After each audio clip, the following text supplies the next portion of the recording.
Gentlemen, welcome to episode 106 of the Friggin Nerds Podcast. I'm your host, Mario, also joined by my good pal, Expecto Go James. What is up, everybody? And for the first time on the podcast, Expecto Go Sammy. Look at this. This is very exciting. She's just chilling there, man. Look at that. She's staring at the Twitch layout in the podcast. It just has her hands. I don't know what she's looking at. I don't know if the numbers are changing or what, but she is engulfed. Like, she wants to put her hands on everything. Yeah, see his little movements happening in this one. Adorable. But guys, yes, this is the Friggin Nerds Podcast. Each week, me and James go through all the nerd news you guys care about and all that good stuff. Before we get into that, let's start with our favorite segment. You know it, you love it. It's time for that pesky swear jar.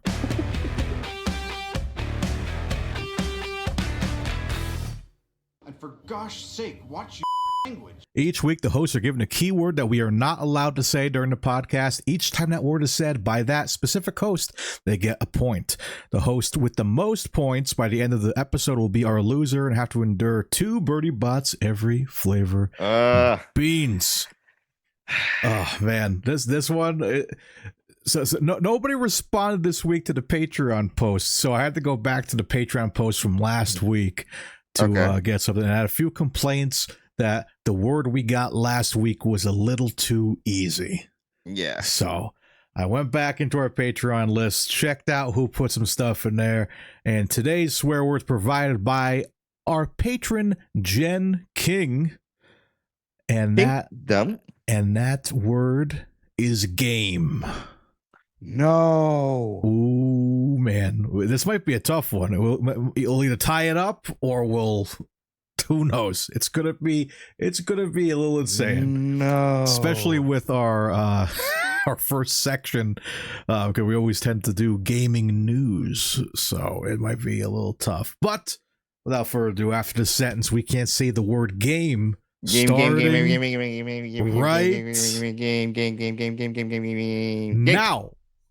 Oh, James got it. I think James got it, man. Woo. Oh, man. We got it. All right, so I gotta get through this a couple of paragraphs, man, because our first news story in the playing world, Microsoft is considering launching a number of Xbox exclusives on PlayStation, it's claimed. Bro, yeah. This is huge, man. This comes to us from Tech Radar. Microsoft is considering bringing a number of Xbox exclusive to PlayStation. It's been claimed, while not officially confirmed, rumors surrounding this supposed multi-platform approach have been growing in recent weeks. As The Verge reports, it was claimed in January by Giant Bomb's Jeff Grubb and Files Stephen Totilo, and Microsoft is contemplating bringing Sea of Thieves to PlayStation consoles. There are also rumors of Hi-Fi Rush making a similar move. Some believe this is supported by alleged data mine, which reportedly includes 3 in-game shirts that fans suspect refer to the game being released on other platforms. Now, it's being claimed by Xbox Era's sources that Bethesda's enormous space exploration role-playing game, my favorite game of last year, Starfield, is planned to launch at some point in the future on PlayStation 5. It's alleged that this will occur after the release of Starfield's Shattered Space expansion, which doesn't yet have a release date. We're still waiting on that. In a new report, The Verge writes, according to an anonymous source, Bethesda is weighing up bringing Machine Games' upcoming first-person adventure blank Indiana Jones and the Great Circle to the PS5. According to the reports, believe that Xbox and PC exclusivity period may be relatively short, and the upcoming game could arrive on PS5 several months after its release on Xbox Series X, S, and PC. The game doesn't yet have a confirmed release date on Xbox or PC, but is set to arrive at some point in 2024. So, I guess did I swear 7 times? Yeah. Really? Yo, chat was on it. I tried so hard to not. Really? I heard one of the developers has the word in their name. Who developers who made Indiana Jones? You said that. You're right. And then the Xbox exclusive You're right. you had throughout there. So yeah, like seriously, I was listening and just reading chat and just watching the counter go I saw it going nuts on the left side on my periffs, and I was like, oh man, they're really hyped about this news. No, they're like, they're like, no, beans are coming. Like for the podcast, I was like, I don't want to interrupt because you're spitting like, hot fire with the information. But at the same time, I'm like, Mario, stop. Just bearing myself. No. Well, it's still early. Who knows? But I think the big question is, James, do we believe the console wars might be coming to an end? Is the war over? What do you think of this news? And chat, let us know your thoughts. How do you feel about Microsoft's video G's moving over to other platforms previously exclusive? In regards to your question, the console wars, it's been over. The console wars have been over, which is why they started the Game Pass. Dang it, I said it already. Started past the G Pass already. I think them going that route was admitting that, hey, we can't compete. And the Microsoft or Xbox stopped giving console sales years ago, and they even stopped giving G Pass subscriptions ages ago, because they weren't getting anything with it. And so if you look, the consoles in comparison to Xbox, PlayStation, and even Switch, PlayStation alone has beat Xbox 2-1 in regards to consoles sold. And that was with PS4 and Xbox One. And of course, now with PS5 and Xbox Series. So the console wars was already like done and lost. And kudos to Microsoft for noticing that and realizing like, hey, we're a software company anyway. Like we always sucked at hardware. Hey, we're a software company. Let's just make games and sell them. We'll get a certain percentage off of it and, make money that way. So I think it's the best thing. I said it again. That's the best thing for them moving forward, because nobody was buying Xbox Series or Xbox Ones, and they had lost the console war during the PS4, Xbox One era. Yeah, so I do agree with that. But like, we just had this conversation on yesterday when we did our Metal Gear Mondays, because a lot of people who were watching, they were like, "Oh man, I'm really in the mood to play this," and it is I think the Metal Gear Collection is available on Xbox. I think someone confirmed that in the chat yesterday. I think you can buy it somewhere, and I think the Metal Gear 3 remake is going to be available Xbox day one as well. Yeah. But yeah, there are certain titles that I'm like, I'm still waiting to make that push. I mean, Spider-Man's a big example of like, it's still that PlayStation sort of boutique title where you could only get it there. Yes, we do have Spider-Man, the first one, over on PC now too, but that took a while. Yeah. So like, when Spider-Man 3 comes around, is that going to be in all like no? Because that's the thing. PlayStation was already doing this. They were just doing this with PC, just like Xbox has already been doing this, but with PC. And so like, it's going to be we're going to get an exclusive release on G Pass and then on the console or whatever, and even on PC on Windows.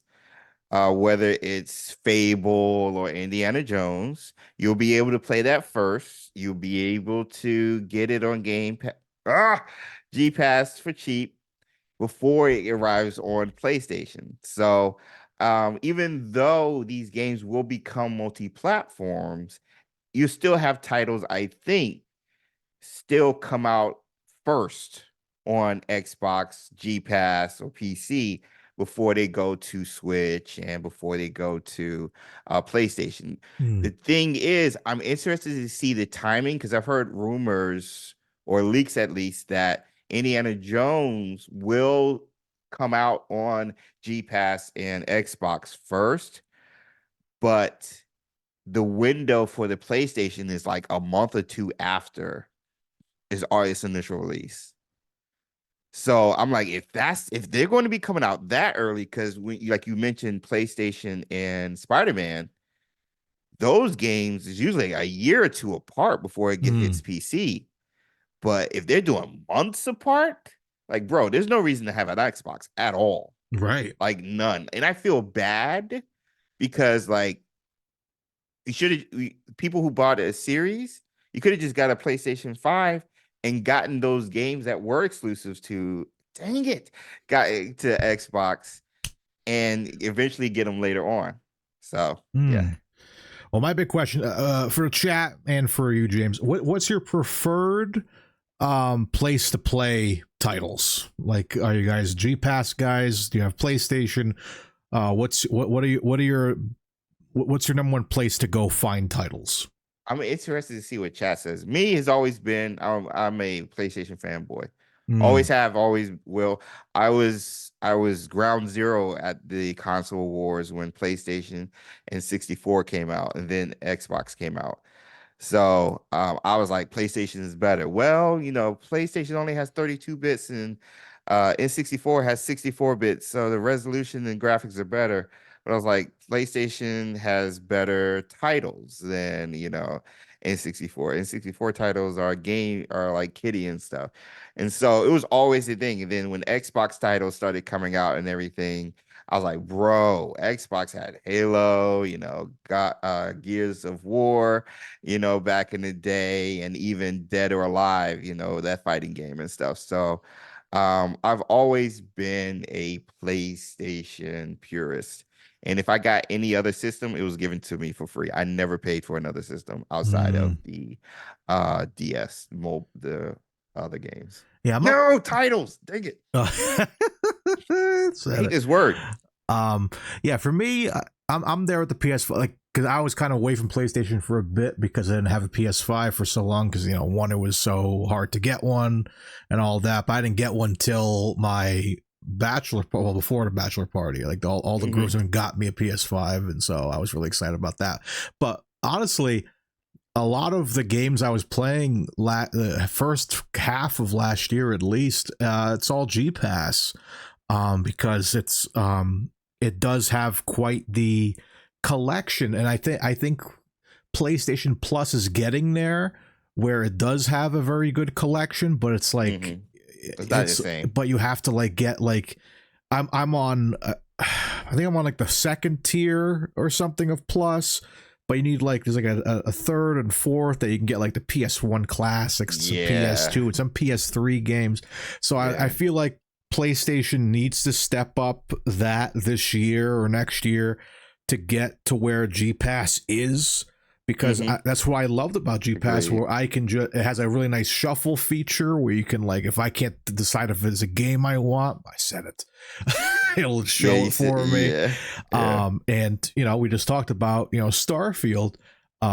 I wouldn't have been able to play Starfield if it wasn't for G Pass, because day one it dropped right there. Games are expensive. We just it's they're not $60 anymore. They're $70 now. And but the thing is, what stinks also is, like, for those Xbox players, PCs are expensive, bro. Like, you can say you can get like a good gaming laptop for like 1,200, 1,500, right? That's still like over at least 500 over the the disc edition of the PS5.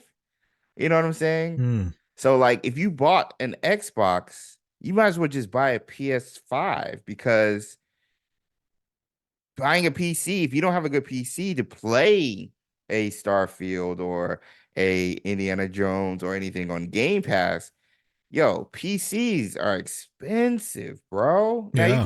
you can get a good build. Like I built my old one for like a little under 1,200, but that's still $1,200 in comparison to the console, which is 500, 400, 250 if you got the Series S and stuff like that. So,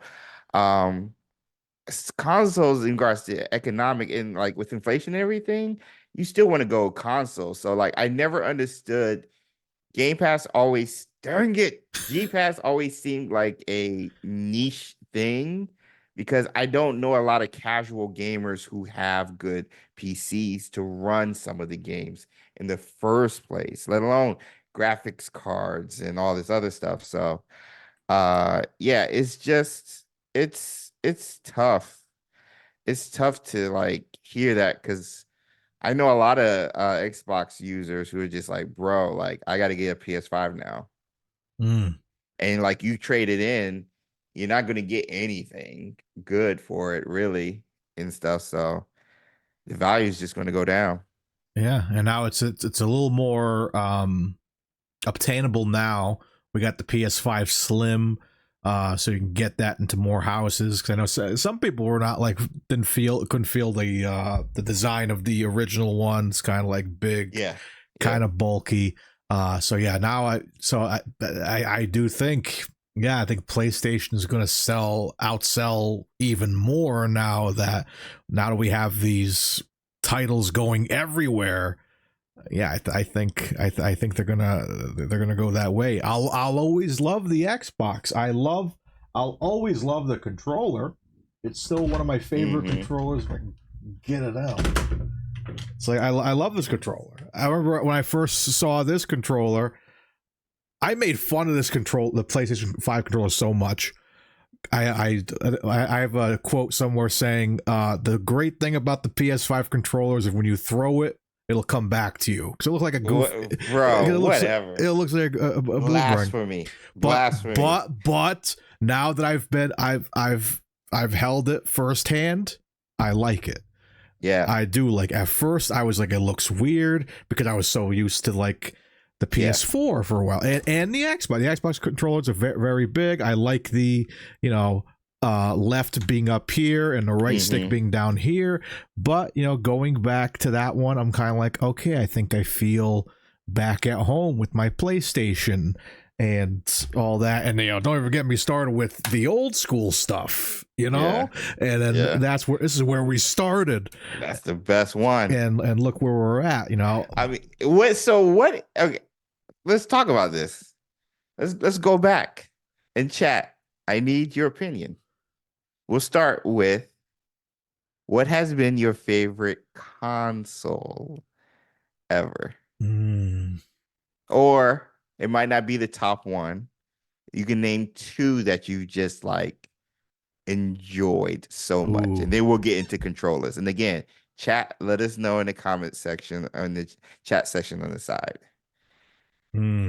But console. Just a console, not controllers, just consoles. Not yet, not controller yet. I think N64 would be up there for a controller. N64 for console from Crazy Legs. Sammy's so cute, Jay. Thank you, Baker. She's literally enjoying watching Mario for whatever reason. Very entertaining, apparently, to cats. Cats love me. Chica says Sega. Ooh, Sega what? Sega Genesis or Saturn? Ooh, my first Sega was the Sega Saturn, which was kind of an underrated. I guess it's kind of underrated, I guess. Yeah. And chat brought up earlier the Red Ring of Death. Was that on? That was only on the 360. That right? was a 360. Yeah. Yeah. My cousin burnt through 3 360s back in the day. Gracious. I especially dislike the PlayStation consoles because they are so popular and overhyped and crazy price. Always been a Nintendo, GameCube, Wii, Switch Yo, family. the Had to get an Xbox for GameCube, Hogwarts Legacy the though. GameCube was Just so tremendous. underrated, ahead of its time. That and the Dreamcast, I think, were two consoles that were ahead of its time. GameCube has a great, again, this is a Switch version, but I know we're not talking about controllers yet, but great controller. Yes. I love the triggers. Yes. I think it's a great controller, and the console itself. They even put the handle on the back for you because you know you're going to go bring it to your friend's house. Yes. To go play whatever, go play Smash, go play Melee or something. Chica says Genesis for clarity. Okay, Genesis. Yeah, and then Stacy says Switch is nice for handheld. Curled up on the couch, just chilling by myself. Had some more casual game options available. PS5 is nice for games that want to look pretty and play on my TV. Yeah, I've only owned 3 consoles. Says White Star, Atari, 2600, NES, and Wii. No way. NES, Switch, and PlayStation, says Rainiard. Stargazer says I enjoyed the game. Yeah, I didn't say it. The Cube and probably the PS2, but I like the current gens just fine. And 64, says Baker. I would have to go with Dreamcast. And if not the PS5, PlayStation 2. It was just something special when both of those consoles came on. It was just an experience when those consoles came on.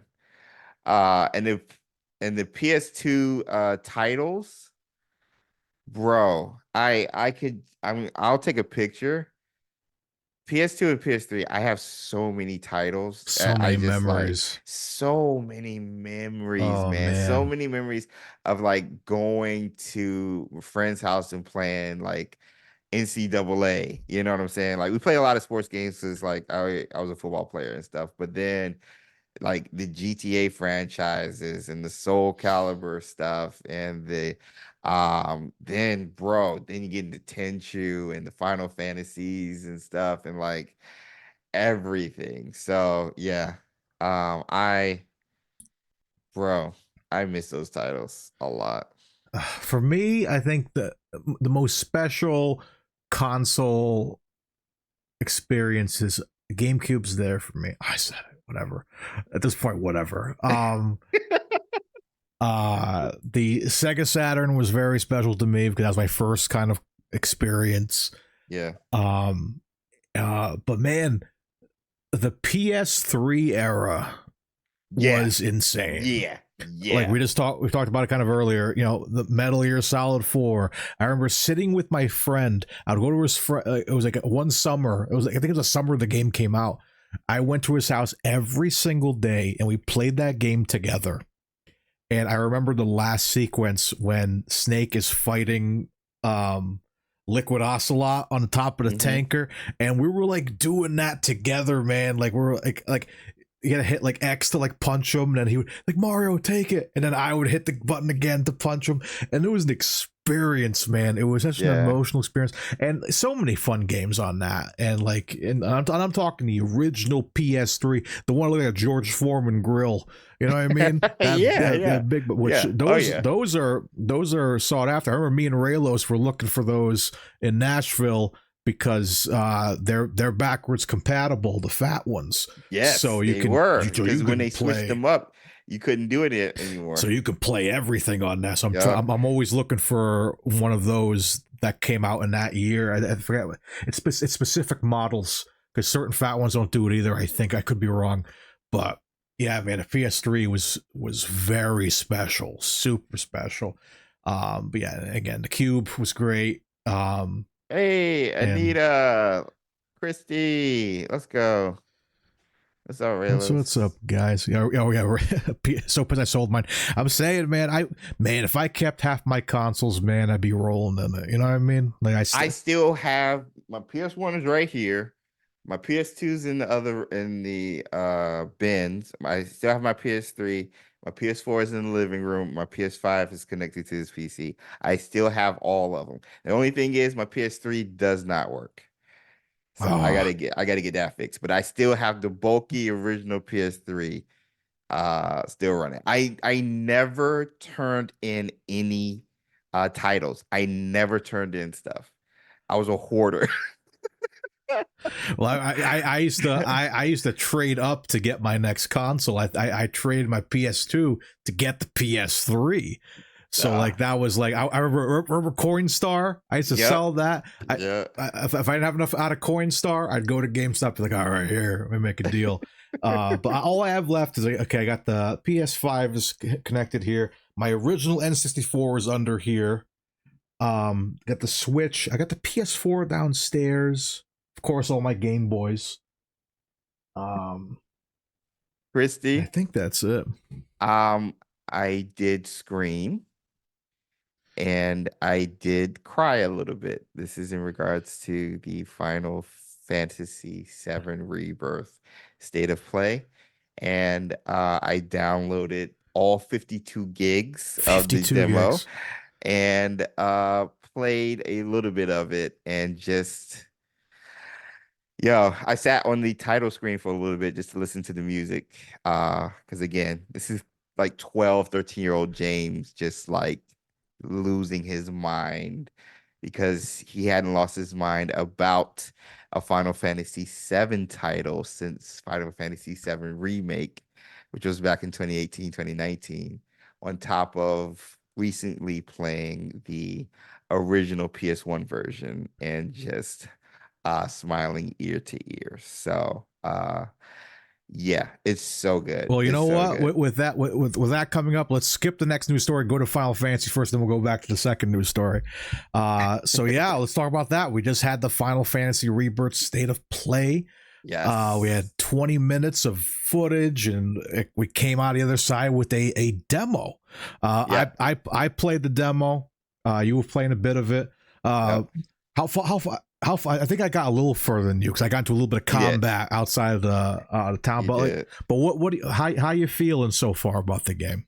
As Raylos pointed out, the music got you, James, and I was like, yes, it did. Oh my gosh! Like I'm even more hyped for Advent Children now after watching this. I might pop in Advent Children tonight. I was supposed to go to bed because I've been up since like 5 o'clock. But I might pop in Advent Children after the stream. But no, the State of Play was short, sweet, and hit on all the beats. We got like 2 trailers, a lot of story beats. And what I've always loved about Final Fantasy titles are the cinematics. It doesn't just feel like a game. It feels like a movie. It's telling a story in a gorgeous cinematic way. And so when they cut to those things in between gameplay, sort of like the Spider-Man 2, is just another way of experiencing the story that they're telling. And they're focusing on story, which is why we are so fascinated with these titles in the first place. Like even in the State of Play, they talk about the relationships between the characters, and that being a aspect or a feature in the game, in the title, where you can build off of that and utilize that for combat, but also relationships. When you go on the the sky wheel, which that scene in like old 32 pixels, I teared up in that. So if I see this happen, it's again a lot of OG James is coming out, but it's silly in a way because it's Japanese made, so some of the stuff is silly and corny, but at the heart of all of this is just a great story with great characters, great background, and they're exploring them in a more in-depth way than they did in the original. And so the fact that you have all of this, the fact that a demo's 52 gigs, the fact that you have so many side characters and NPCs and mini games and story beats and decisions you can make that will alter different aspects of your relationship with characters while telling a story that we already know in a new way.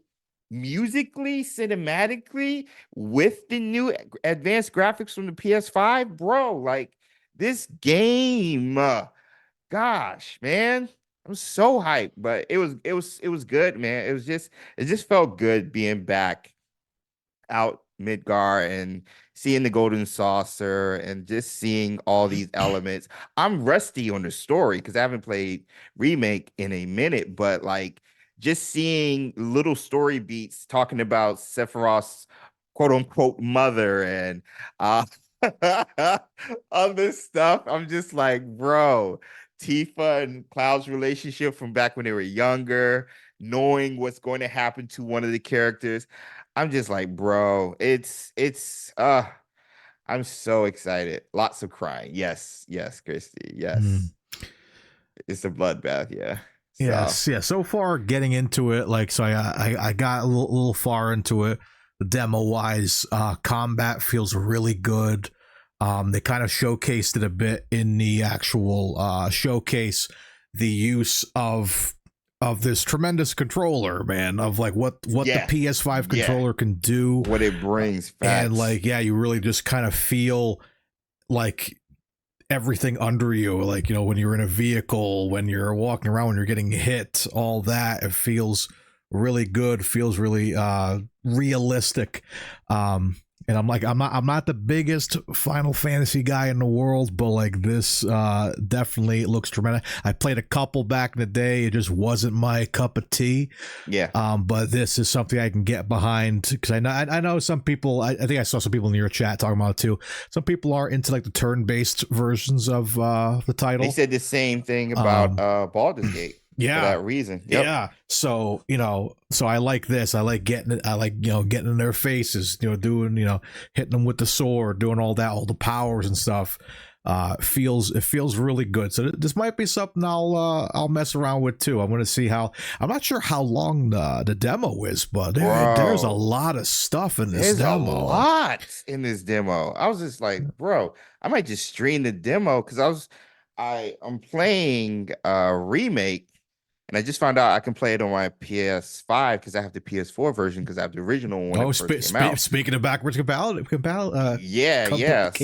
so I'm like, I might not even do that. I might just do the why not? demo, like, if it just get ready because my God, this game. No, this title. Man, we're scoring high today, man. Bro, I'm lucky we didn't have any money with this because we'd be done. That's exactly why I turned off the money for these. I was like, we're just gonna eat beans. Yeah, exactly. But yeah, long story short, very excited. This is the month of Final Fantasy, and again, like, we got the demo out today and the state of play, and Advent Children, the movie, which was a straight to DVD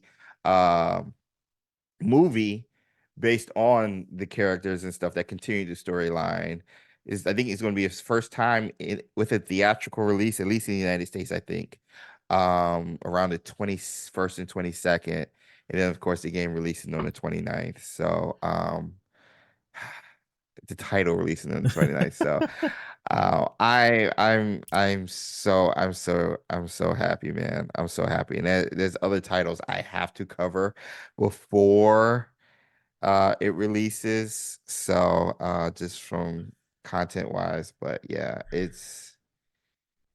I'm so excited. What are your top 3 titles you're excited for this year? I did a top 10 video at the beginning of the year. Oh my God, how did I mispronounce he said with the word swear word? Bro, it's just in my head right now. To answer your question, yes, Advent Children still holds up. Agreed. It was a DVD. Stacy. I would have to. Okay, so I'm a part of the Ubisoft Creators Program. So I say that because I might sound like a shill, but all Ubisoft games.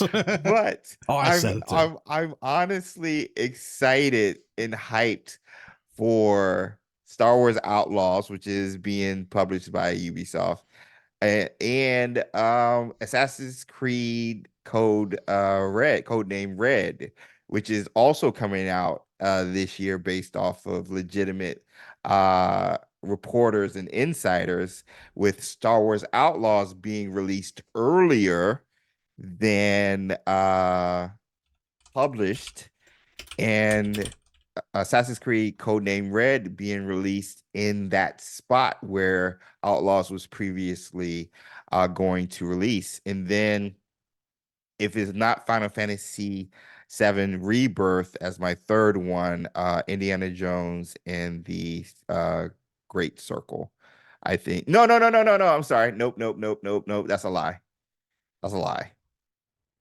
I'm excited to cover that game, and I'm excited to play it.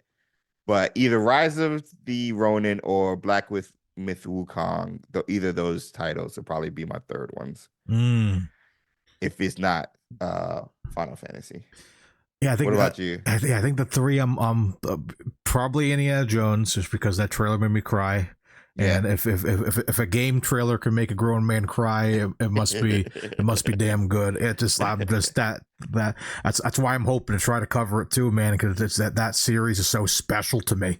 Yeah. So like I definitely want to like play that. Of course, if you guys haven't figured it out already, I'm a huge Metal Gear fan. Metal Gear 3. Since they announced it, I remember both of us freaked out. I think we both have clips somewhere of us both like watching that first trailer and not knowing what it was. And then the fog clears and Snake. I lost my mind. I was like, no way. So so Metal Gear 3 or Metal Gear Delta, I guess they're calling it. I'm excited for that. And it's kind of a toss up for the other one. There's a couple of like, I'm kind of excited for Skull and Bones. I got to get hands on with that a few months ago, and it was pretty fun. Wait. Oh, do you have another one in mind? Be on the lookout. There might be something coming with that title that I can provide the community. I'll just say that. Ooh. There might be something coming, and I'm going to get with Mario about it later.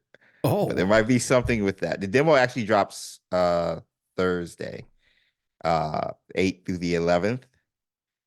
And again, being part of the Ubisoft Creators Program, I'll just say I'm privy to some information and to some things that they have going on with the campaign, and some stuff that is community related that I am looking forward to possibly sharing with this community as well.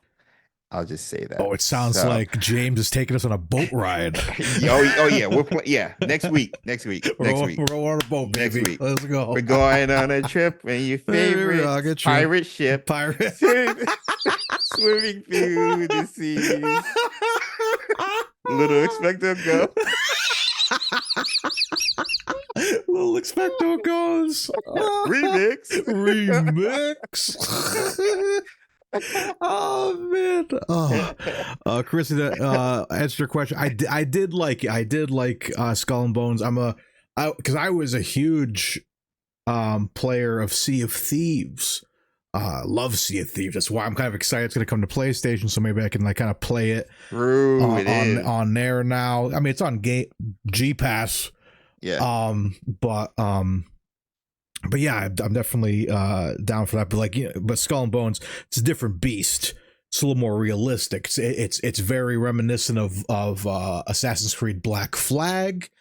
But also has some other aspects as well. I played a little bit, a lot of grinding to kind of get to, where you want to be ship wise and all that. But I think it's going to be a lot of fun. I think it's a lot of fun for friends. Yes, exactly. Like, so I know I got friends in that. Gentleman Enterprises, Ted. We used to roll on Sea of Thieves. My pal Casey, we used to have a big crew. So I think we can get nuts with that game. So I think that's going to be fun. I know a few people were kind of turned off by it playing it, but I'm telling you, man, I think it's got great potential to be a tremendous game that people can enjoy. I think just overall it's just going to be a fun experience for people who might be into this thing. Another way to not only like play with your friends, but also play with the community as a content creator. And I mean, it's pirates, so like I don't know. We'll see if this game holds up to a Sea of Thieves, Skull and Bones and stuff. But as a fan of Black Flag, a person who still pops it in at least twice a year, I'm looking forward to Ubisoft's continued run with that mechanic that was featured so heavily in Black Flag, and seeing a title dedicated to that. Hopefully it lives up, but we'll see. But they just gotta keep giving the players stuff, because I think Sea of Thieves, I think that's why people stick with that game. I know a lot of people who cover that game like as their like profession. And I talk to them sometimes. I'm kind of like, I'm like, don't you ever get sick of the games? I'm like, they keep giving us cool stuff to do every season. It's like a new thing, a new treasure to go after, a new sail to put on my ship, a new whatever. They enjoy the heck out of it. So I think a game like Skull and Bones, again, who cares? Talking about games. I'm gonna keep saying it. But as long as they keep pushing cool content for people to keep enjoying it, I think it will hold for a decent amount of time. And I think this potential. I mean, who doesn't want to be a pirate? It's like the coolest thing. To me, it's a Sea of Thieves, but it's realistic looking graphics. I think it's going to be a swell time. I hope so. But man. I'm excited. Be on the lookout. Yeah. Well, unbeknownst to me, we'll see what this news is later, James. I feel you later. But let's get away from the G's. Funny enough, the last news story has to do kind of with G's, but it's a movie. So let's move on to this last bit of news. Sonic the Hedgehog 3, probably one of my most anticipated movies. One of them this coming year, adds Krysten, Ritter, Cristo, Fernández, Alyla, Browne, and more. This comes to us from IGN. Following the news that Jim Carrey will return as Dr. Robotnik, IGN reveals that Sonic the Hedgehog 3 will also see additions of Krysten Ritter, Alyla Browne, James Wolk, Sophia Perez, Cristo Fernández, and Jorma Takun to its cast. Can I say their names? All crazy names. While we still don't know who these newcomers will be playing, we do know they will be returning cast members as well. Jim Carrey, Ben Schwartz, Idris Elba, and so on and so forth. So I thought it'd be fun for me and you, James, to kind of speculate. Who do you think these characters are going to be playing? So those who don't know, Krysten Ritter, that's our girl from Jessica Jones. Cristo Fernández, that's our boy from Ted Lasso, Football is Life. I always forget his name. Danny Rojas. So I'm trying to think who these characters could play. I do have an interesting because Alyla Browne, she's a young girl, but I think she's gonna be Maria from, remember Sonic Adventure 2? The sort of young girl that was like in the lab with like Shadow during the whole experimentation thing. I think that's where that's going. I really think they're going for a Sonic Adventure 2 story in this. So who do you think? So I gotta pull up the actual like. Yeah, I'm looking up the list of characters now. Yeah, so you can see who they look like. Because the only ones so the big one, I think we talked about it here before. So there's definitely no confirmation about Shadow. But the one, I thought it was confirmed with Hayden. I don't know if they confirmed it yet, because it's like still a rumor. It's still a rumor, and we did have a little like teaser come out the other day that showcased the logo, which looks just like Sonic Adventure 2, which I covered in a video not too long ago. And it had like a laugh in the background. Some people are saying kind of sounds like Hayden, but we're not sure. I really hope it's him. Bro, that would be so Like cool. that seems like that would fit him perfect. Like, and what's he doing, man? Like, Nothing. it's like get him Waiting get him for out another there. horrible Obi-Wan show.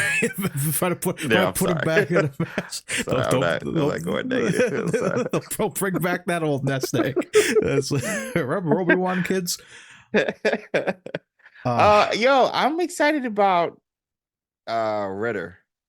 Honestly, her casting. I could care less about everybody else. I'm excited about her because I want her back for Jessica Jones first and foremost. Oh yeah. Well, I don't know if I want her back in the MCU in the MCU the way the MCU is going. Which that's something else we could talk about too. Couple of leaks but there. I would. Yeah, she sounds like what's her name with the bat wings. Rouge or Rogue. Rouge. Yeah, I think that would make sense. Like that. She's very sassy in all her roles, even on the show with her and my boy James Vanderbeek on ABC, where I first met her. She was on that show, and then of course Jessica Jones and other movies. So I think Rouge is a perfect casting. She could be a Rose, Amy Rose, maybe, but she doesn't have that like bubbly tone when she talks. Yeah. So, there's not a lot of female characters when it comes to the Sonic verse. There are a couple, but I think Rouge is the best one. I'll say if they're not going with the Maria thing, they can have that girl Alyla Browne play Amy, maybe. Yeah, but I think she would be a good Amy. Yeah, because I mean, she always had like a kind of bubbly voice, but like Cristo Fernández, I'm not sure what he's gonna do, because like that's not guaranteed. These guys are all gonna be like voicing characters, but I like to think I like the idea that Danny Rojas is gonna be Biggs the Cat. Like, oh yeah, like I want to see him and Froggy. That's perfect. Him and Froggy. You know what I mean? Yeah. Like I want to see. That's a good call. Because I don't know if they're gonna. I don't know if they're gonna bring out all the characters, because like they're slowly doing it where it's like just Sonic, then it was Sonic and Tails and Knuckles. Question. Yes. In chat, the Knuckles getting a series Paramount Plus. Oh, apparently we're gonna get a look at it during the Super Bowl. Because I saw him in the Super Bowl ad, which for Paramount Plus, which was amazing. So funny. Shout out to Jean-Luc Picard throwing Barrymore. Well, anyway, I love when he yells at Drew Barrymore. It's like, Barrymore, shut your face. Just look it up. It's a great trailer. I'm usually not a fan of Super Bowl trailers dropping before the Super Bowl, because I was like, is it really a Super Bowl trailer anymore? But anyway, go check it out. But I think it's true, because I've heard things about it even before that Super Bowl ad came up. So yeah, they've been talking about it for a while. But yeah, I'm pretty sure we're gonna get like a trailer of some kind during the Super Bowl. I mean, Super Bowl is going to be nuts apparently for us nerds, because I think we're getting that and the first Deadpool trailer. Yep. And Kevin Feige's walking around with a hat that has the new logo. Good. I gotta find that picture. Yeah, it's like it's insane, but like I'm starting to feel good about it. But like then again, we can always flatline on it. You know what I mean? I don't know how crazy they're going to go with it. I'm just gonna stay positive. I'm going to be honest. I have not watched a Disney Plus series since Loki. Did you not watch Echo? I started Secret Invasion, stopped, didn't watch What If, and didn't watch Echo. Really? I couldn't do Echo.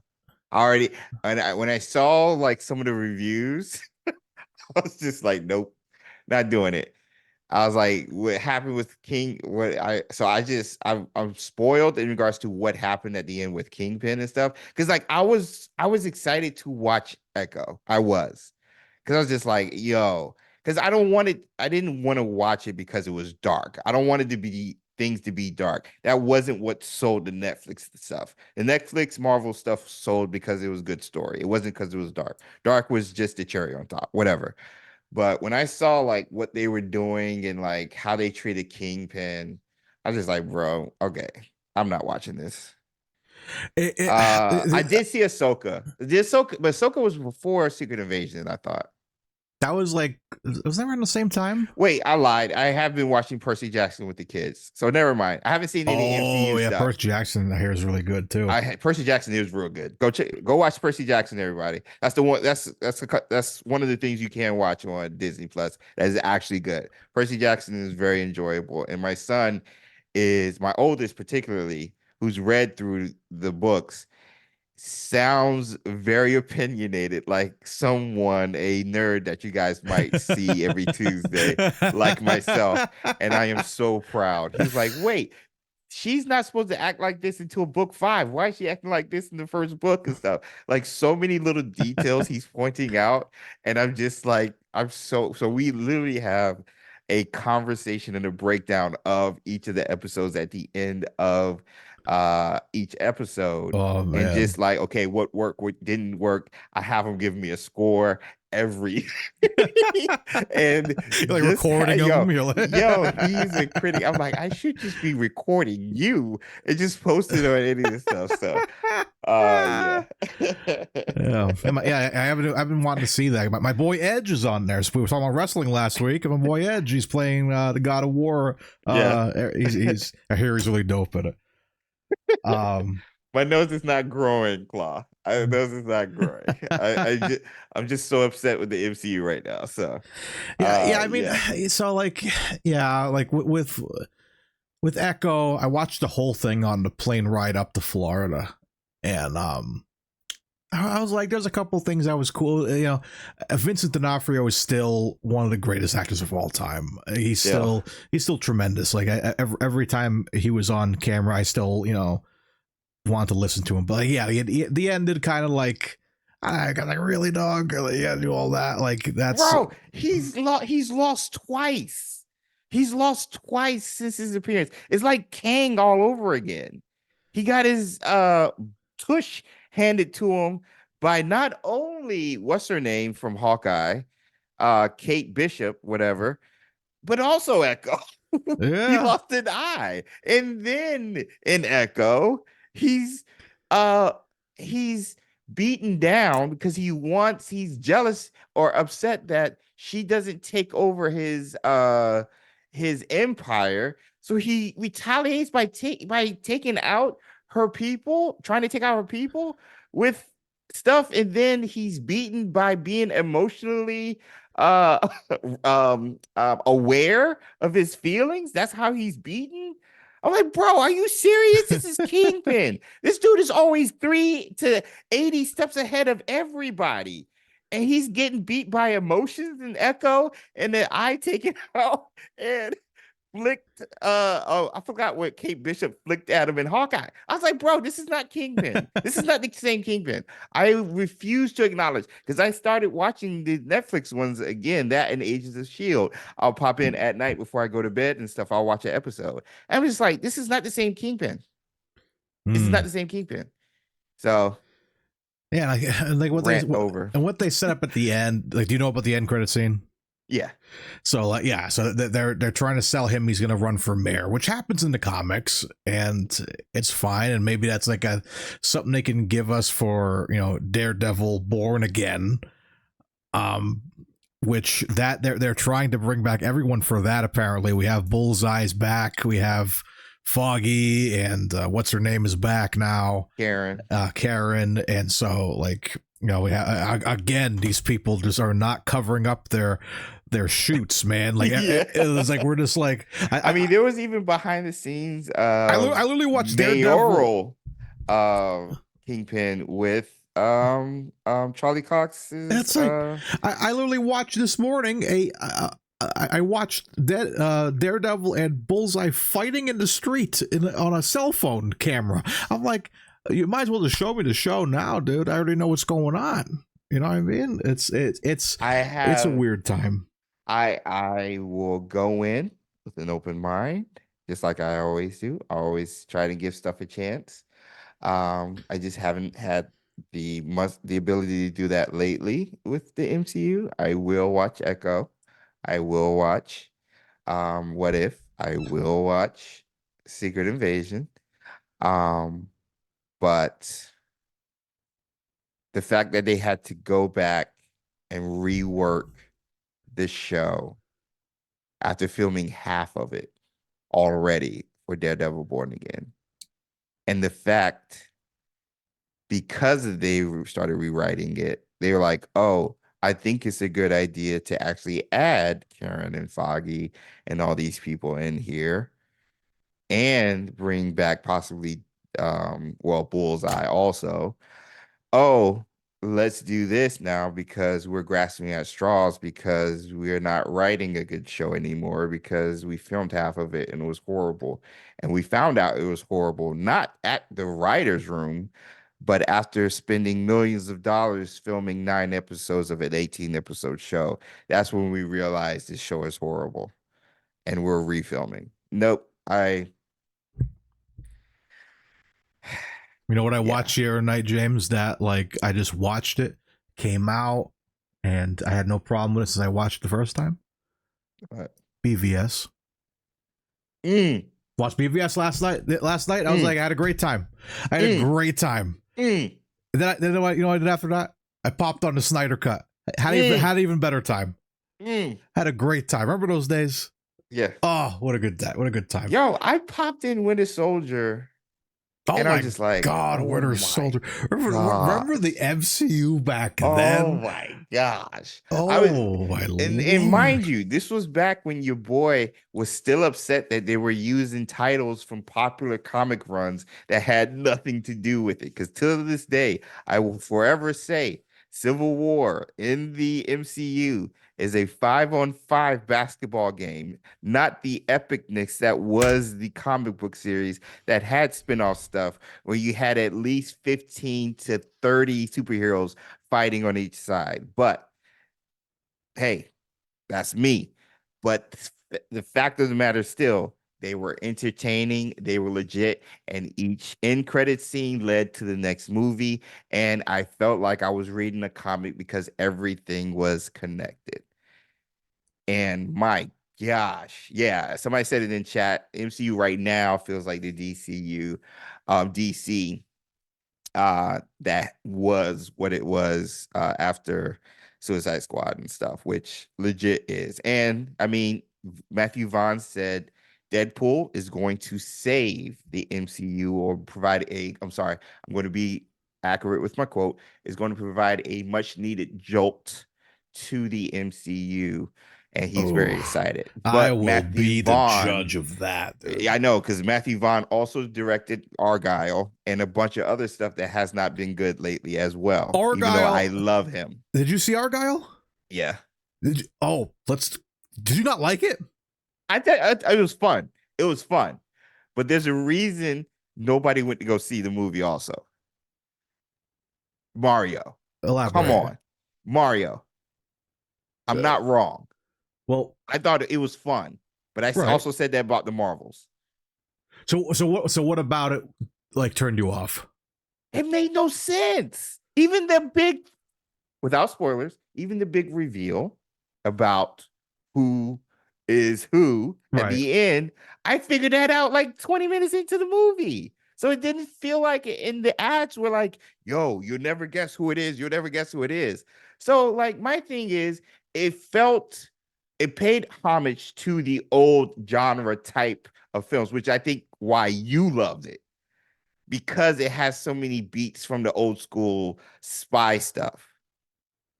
That being said, as a complete movie, story, everything, there's so many holes in this movie that I was surprised Matthew Vaughn directed it, even though it has some of my favorite actors in this movie.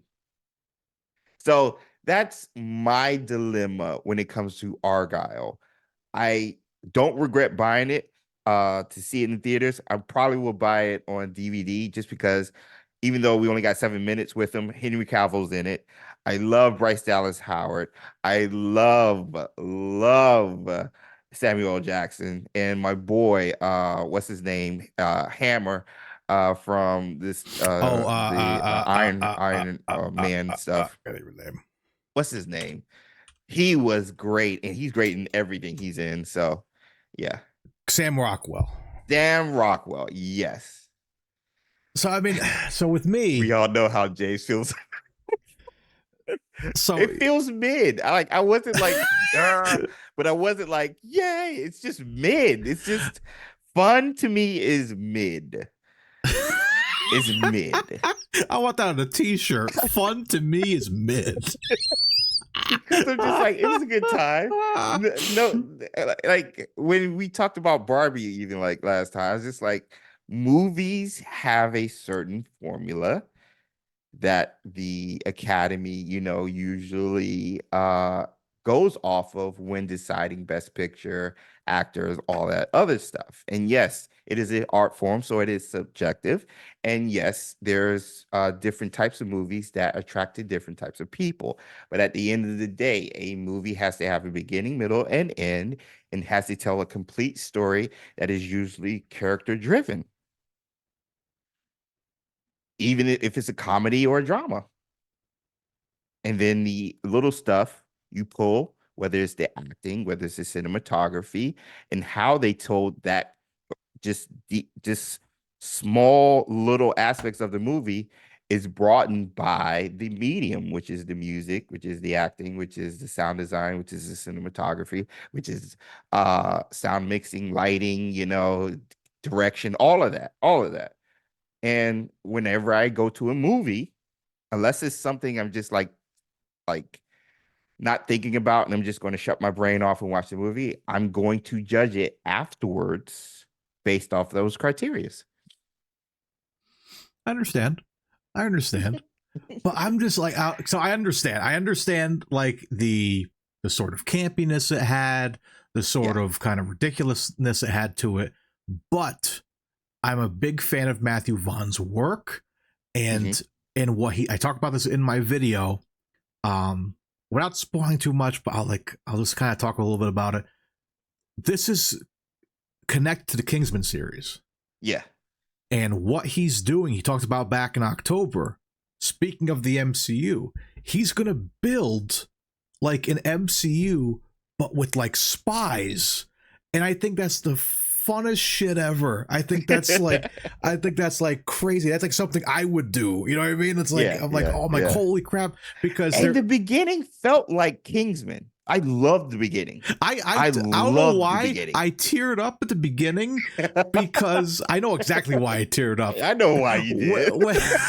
I know why you did. When Henry Cavill, you're a James Bond fan, Mario. Come on, when man. Henry Cavill got in the car to chase after Dua Lipa, slight spoiler, it's in the trailer. I teared up. I'm like, man, he could have been James Bond, dude. Why did they do it? Why did they do it? That's why you cry. I already do. But I think this is like the only like. All week, everyone's been saying, "Go watch Man." Have you seen Man from U.N.C.L.E.? I haven't seen it.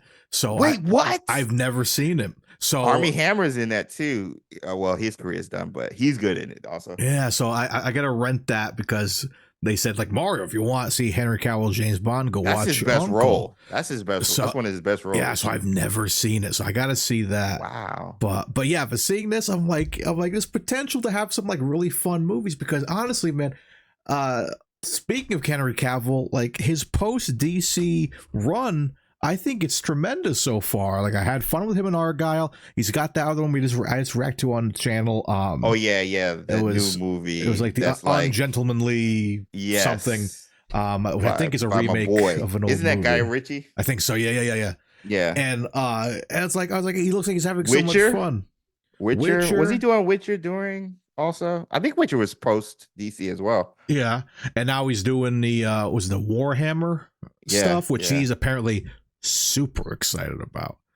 But yeah, I don't know, man. I just had so much fun with Argylle, man. I was like, I was hoping to talk about it. I was like, I have a feeling like a lot of people are gonna like shit on it, but I'm like, I don't know. I went with it was Lee, her mom, and her brother. Oh shoot! And everybody, I'm like, wasn't that so much fun, guys? And Alicia's like, yeah, that was fun. And of course, her brother's like, it was all right. I'm like, what do you mean it was all right? It was so much fun. I had so much fun. I'm more excited. If we're talking about spy stuff, I'm more excited about Mr. and Mrs. Smith.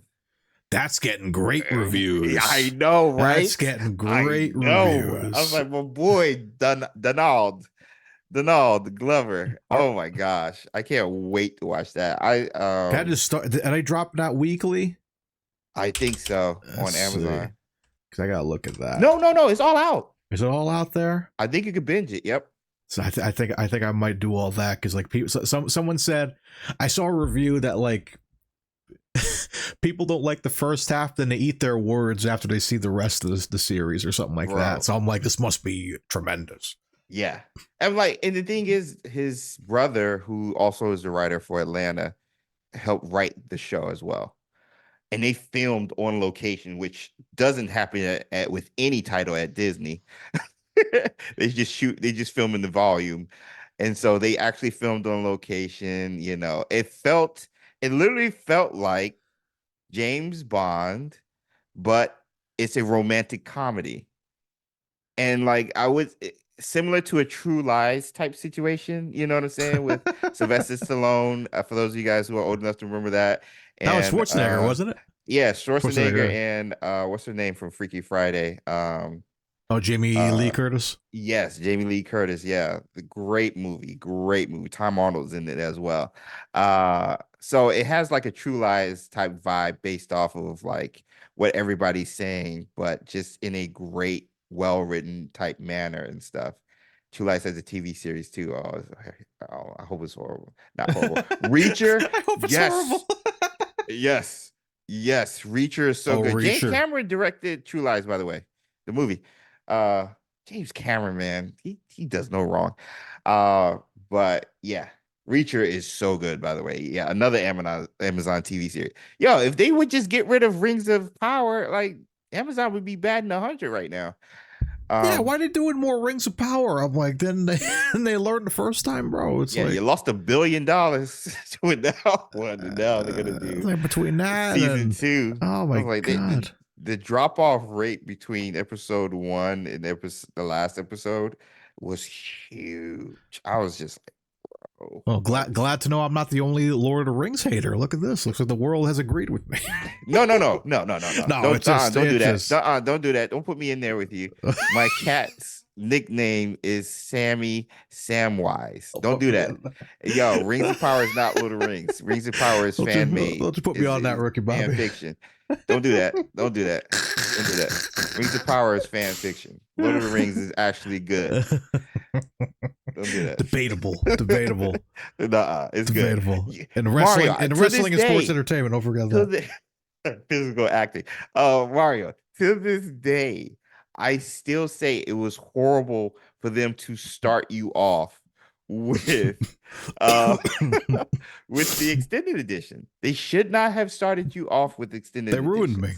That in it as of itself, because the reason why people love the extended editions, because they started with the theatrical versions. You don't start with the extended editions. You start with the theatrical versions because my boy Peter Jackson did a great job cutting out what was not necessarily necessary for the story to be told, and then release the extended cuts after the fact.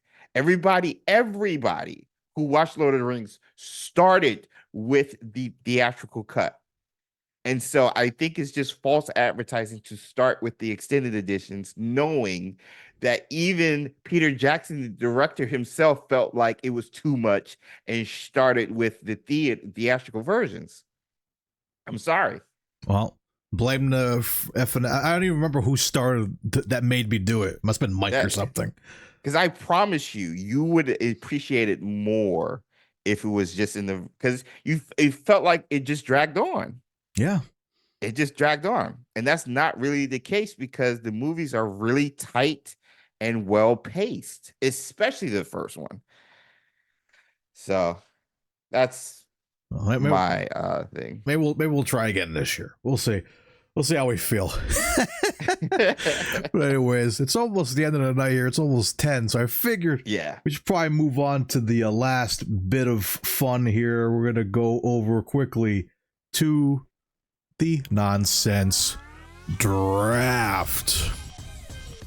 Each week we go head-to-head to fantasy football-style draft where we pick completely off-the-wall teams relating to that week's topic. You, the listener, get to decide who assembled the best team by voting in our new Nonsense Draft channel over on Friggin Nerds' official Discord server each and every week. Tonight, we are drafting video games that deserve a remake. Whoa, I remember this topic and I did not do any research. So now I gotta hop on to open the old memory bank. Yeah, it's gonna be a lot. Before we get into that, we'll talk about last week, man. I'm a little hot about this. Wait, did I win? So last week we did Dream theme parks. I hit you guys with a James Bond stunt show, a VR Quidditch experience, Mario Kart themed go-karts, Forest Moon of Endor speeder bike experiences, Pokemon water ride, the Mos Eisley Cantina, and James hit you with a Kelpie water ride, a Willy Wonka candy store, Quidditch roller coaster, a Pokemon arcade, a Scooby-Doo escape room, and a Great Hall buffet. So, the final scores for that draft, James had 6.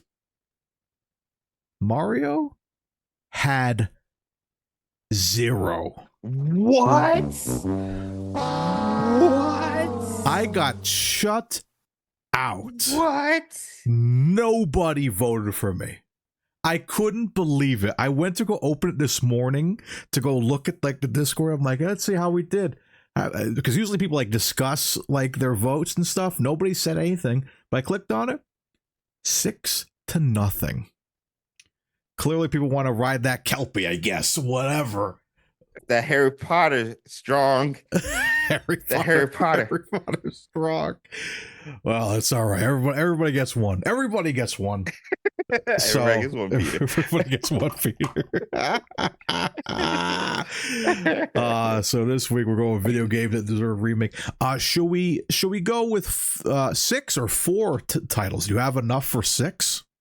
I think I can come up with 6, especially if chat decides to help out with some stuff. We got chat to help out. Of course, we got the special Entei token. Are you going Entei or Tails? Tails never fails. Tails never fails.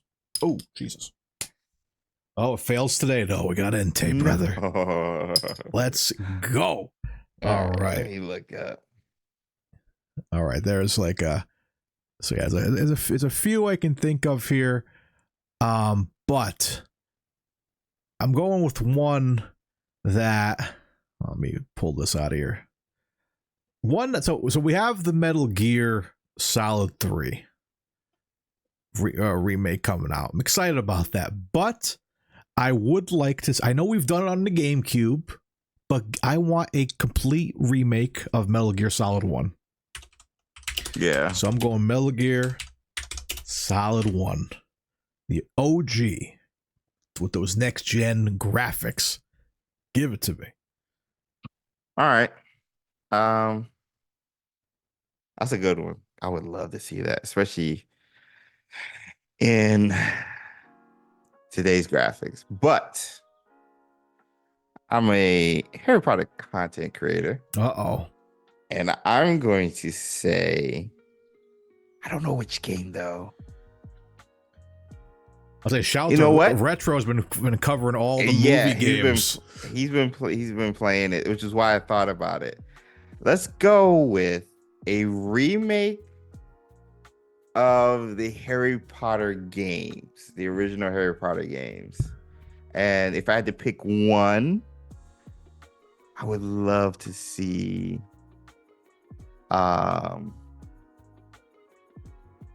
Order of the Phoenix. I would love to see Order of the Phoenix. All right, Order of the Phoenix it is. Yeah, Order of the Phoenix with Voldemort and Dumbledore's battle in this graphics. I mean, to the likeness of Hogwarts Legacy. I mean, come on. Okay. Who wouldn't want to see that? Okay.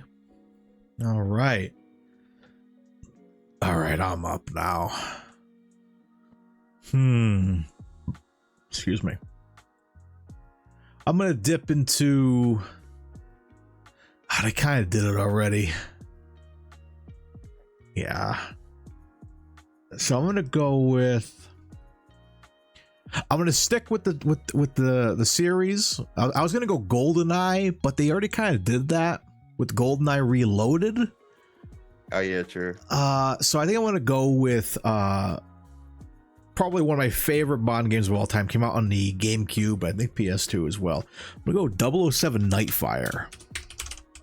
Ooh. Which, if you haven't played 007 Nightfire, it's tremendous. Zero, was it Perfect Dark? Did you play that?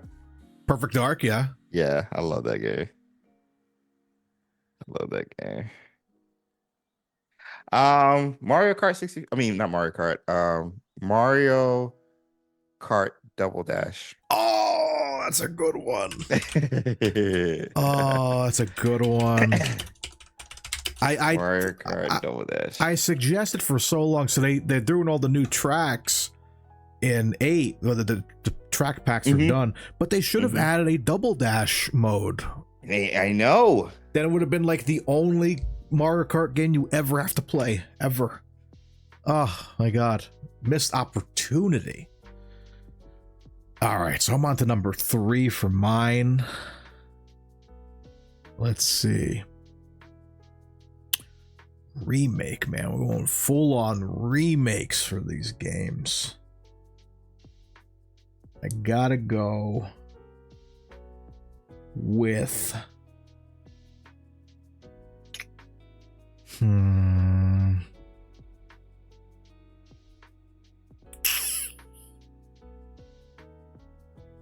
Oh wait, what system was that exactly? Was that Sega Genesis? That's why I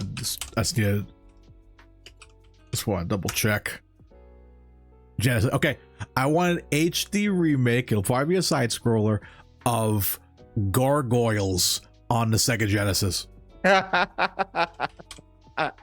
Yo.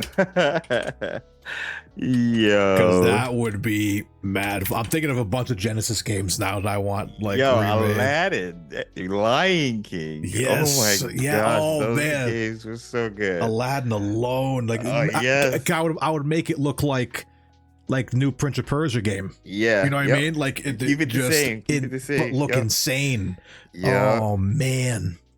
Granted, could you imagine the carpet ride through the lamp? Through the Cave of Wonders in 3D. I'm just saying that would look legit also. I think it would look crazy. Yeah. Oh my goodness. I'm going to steal from Burn and go with Zelda Ocarina of Time. Ooh. Yeah. Siphon Filter. Oh my god. Oh wow. Yes. That's going back. Soul Reaver. I thought I was one of the only ones that liked those games, Tim. Oh man. Those were so good. I wasn't allowed to play them when I was young, but they were so good. I had the demos for them. Oh man, I gotta look at, like, oh my god. I'm thinking of, like,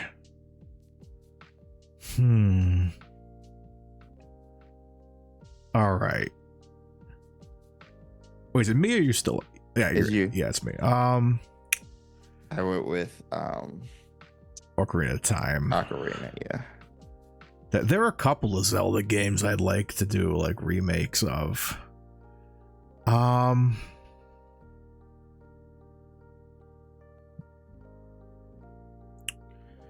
Trying to think, like, a lot of these are like games I personally want, but, like, I don't know if the audience is gonna be like, are gonna care, because that's the tricky thing. Because I'm like, who cares about, like, Driver 2 from the original PlayStation? You know, only nobody. You, right? Yeah, no. If anybody in the chat likes Driver 2, please let me know, because I would like to talk to you about it. Yeah, I'm like, oh no, Trigger, golly. Yeah, I can't. That's really good. Raylos.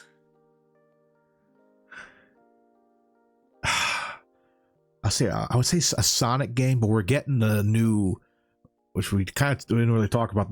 They announced the Sega, what was it, Sonic Generations, Yeah. but with Shadow and stuff. Mhm. So I think that's going to be a lot of like old like maps brought back. Give me, oh man.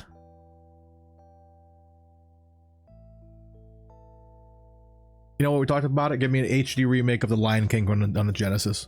Because now I'm thinking about it, like, oh, just jump on the giraffes. Dun, dun, dun, dun, dun, dun, dun. Oh man, I might have to play to the audience because all of my remakes would be on the PlayStation, but there's so many a lot good of people. ones. A lot of people have fond memories of the Switch. I mean, not Switch, 64. So I'm going with another 64 title. Let's go with Star Fox 64. Oh, underrated Remake. in my opinion. I play that. I play that all the time on the Switch app they have for 64. I'll jump on every once in a while and just play on my Switch and fly around. Oh, you got me excited about the 64 because there is a game people do a barrel roll. What game? Also underrated. No. Speaking of 64, well, see, Star Fox. Have you ever played the Star Fox game on the GameCube? Yes. So good. Yes, so good. With the dinosaurs. The controls alone.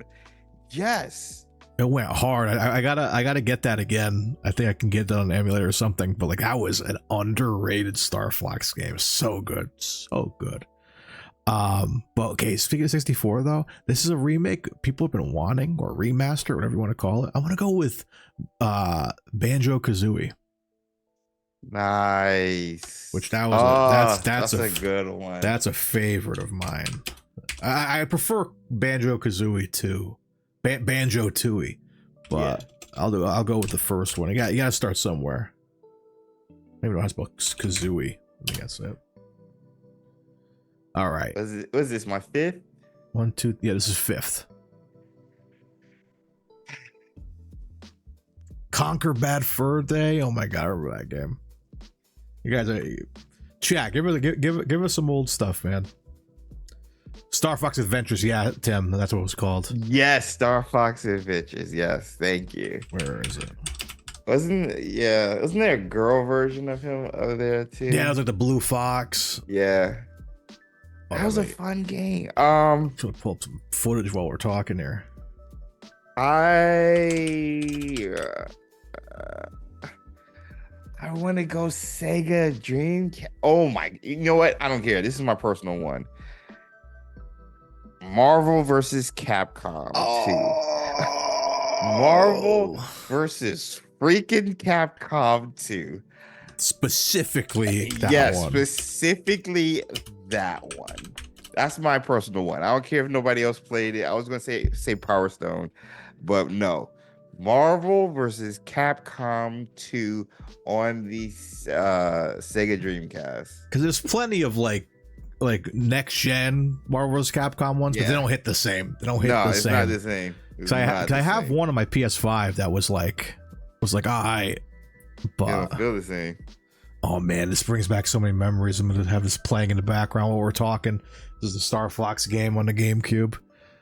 Bro, you remember come this? on, man. Oh, I gotta pull my notes up though. Come on. So good. All right. So with me, actually, you know what? I made a mistake here because I need my notes while I'm talking here. So let me pull this over here and then we can continue watching. Okay, so I'm on it's my last one, right? Oh my goodness. Ooh. Banjo-Kazooie. Lion King off the Genesis. Gargoyle. I went with a lot of the Genesis stuff too.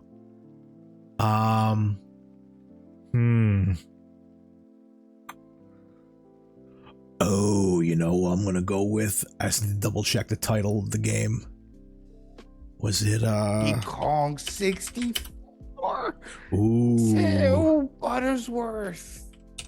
I love that game. Yep, this was on the PS2. It wasn't a PS2. I'm gonna go with Star Wars Racer's Revenge. Only the real ones remember that game. That was my jam because you got that. When the last Battlefront, when the first Battlefront game came out, like the remakes or whatever. Yeah. When you pre-ordered it, I pre-ordered I got the Darth Vader PS4 with the game, and it came with 3 games. It came with Star Wars Bounty Hunters, where you play as Jango Fett, an old like arcade one, and Racer's Revenge. So good. Yo. Oh, Baker. Pod racing. Baker, you just took such a good one. Baker had one of the best ones. I didn't think of that. Simpsons Road Rage. Oh my god. Hit and Run. Hit and Run's a little better. But Hit and Run, why did I do Hit and Run? That would have been a good one. But Star Wars Pod Racing and Star Wars Road Squadron, again, both on the Switch. I played. The Pod Racing one was amazing, and Road Squadron was just a lot of fun. My last one, I want to go with a personal one, but I did that with Marvel vs. Capcom. So now, I think a lot of people are going to like that choice. I like that choice. I don't know if a lot of people would. Not a lot of people did.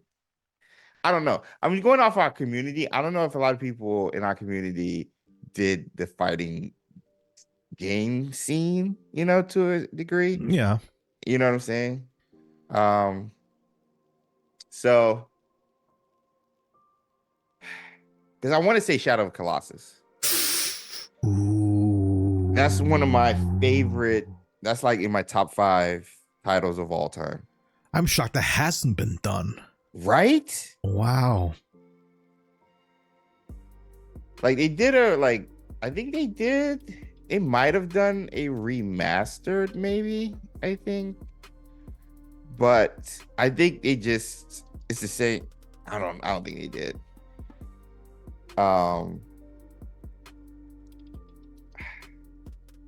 Street Fighter would be interesting. But Street Fighter has so many newer games and stuff now, so it doesn't feel like it. I'm a Mortal Kombat guy. Me too. If there were to remake one, I would choose Mortal Kombat Armageddon. That's my favorite Mortal Kombat. Ooh. Turok. Oh my gosh, I forgot about that title. Wow. Oh my gosh, I forgot about that title. King of Fighters. Yo, because I can go Streets of Rage on Sega. I can go with Golden Axe on Sega. I mean, there's so many titles. Columns, some of the old ones. Knights on Sega Saturn, which I loved. Echo. Speaking of Echo the Dolphin on Sega Saturn. NASCAR Thunder on the Sega Saturn. Yeah. Yo. Now, Knights is a good pull too. I love Knights. I remember playing that on in Toys R Us. Wow, yeah. I remember playing that. I remember that. Is before the TV's up high, you had to kill your neck to watch it. Dude. Yeah. Oh man. It was an experience. To go back in time. Let's go with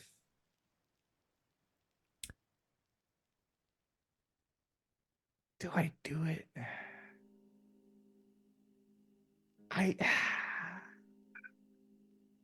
Heart or brain. I mean, you got a lot of nice picks here that I think that the community will pull on. Carry over, yeah. You got a Harry Potter selection, you got a Zelda, you got a Mario Kart game. Those top 3 alone will get some ears. Hopefully get some pulls. I say, did they do the Ninja Turtles game on NES? as a remaster. Or a remake? I know they did the collection, the Cowabunga collection. Ooh, what about Duck Hunt? Oh. Let's go Duck Hunt. Oh, okay. Let's go Duck Hunt. Oh, you're gonna get like a new gun and everything?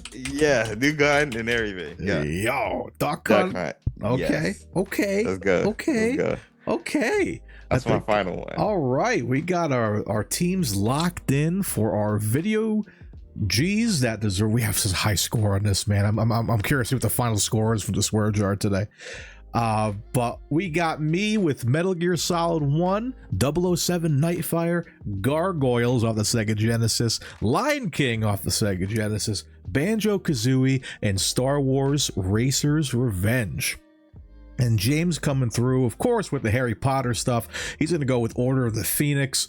Then he's got Mario Kart Double Dash, Zelda Ocarina of Time, Star Fox 64, Marvel vs. Capcom 2. That's a really good one. And coming in with a sleeper pick, Duck Hunt. Updated graphics, new gun. Gracious. Oh, yeah. Oh, yeah. Gracious. Well, guys, you know you can go vote over on our Discord server. You guys got until next Tuesday to do so. So be sure to go over there and vote for which team you think is the best. We're going to get on out of here. But until next time, guys, I've been Friggin Nerd Mario. I've been Friggin Nerd James. And as always, guys, you guys have been friggin' awesome. Until next time, stay friggin' nerdy.